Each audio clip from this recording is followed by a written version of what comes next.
ഇന്ന് മെയ് 1. ഈ ദിനം തൊഴിലാളി ദിനമായി ലോകമെങ്ങും ആചരിക്കുന്നു. ക്രൈസ്തവരായ നാം ഈ ദിനം തൊഴിലാളികളുടെ മധ്യസ്ഥനായ വിശുദ്ധ യൗസേപ്പിൻ്റെ തിരുനാളായി ആഘോഷിക്കുകയാണ്.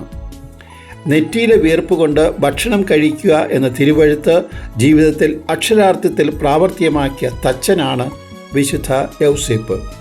എല്ലാവരും തൊഴിൽ ചെയ്യുന്നവർ ആണെങ്കിലും തൊഴിൽ ചെയ്ത് നമ്മുടെ മനസ്സും ഹൃദയവും തൊഴിൽ മേഖലയും നാം കാത്തു സൂക്ഷിക്കുന്ന മൂല്യങ്ങളുമാണ് നമ്മെ വിലയുറ്റവരാക്കി മാറ്റുന്നത്.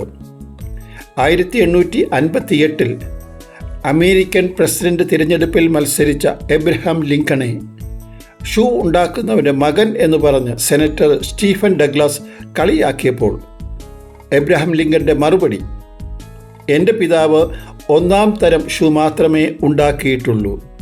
ഡഗ്ലസിൻ്റെ കുടുംബത്തിന് നല്ല ഷൂ വേണമെങ്കിൽ ഞങ്ങൾ സപ്ലൈ ചെയ്യാം.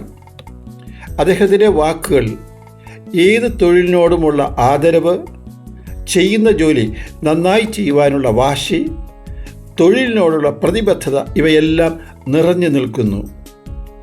ഷോറൂമിൽ ഷൂ കാണുമ്പോൾ അതിൻ്റെ പിന്നിൽ പ്രവർത്തിച്ച കരങ്ങൾ, അസംസ്കൃത സാധനങ്ങൾ പാക്കിംഗ് കഴിഞ്ഞ് നമ്മുടെ മുമ്പിൽ എത്തുന്നതുവരെയുള്ള കരങ്ങൾ നാം കാണുന്നില്ലെങ്കിലും നാം വിശ്വസിക്കണം.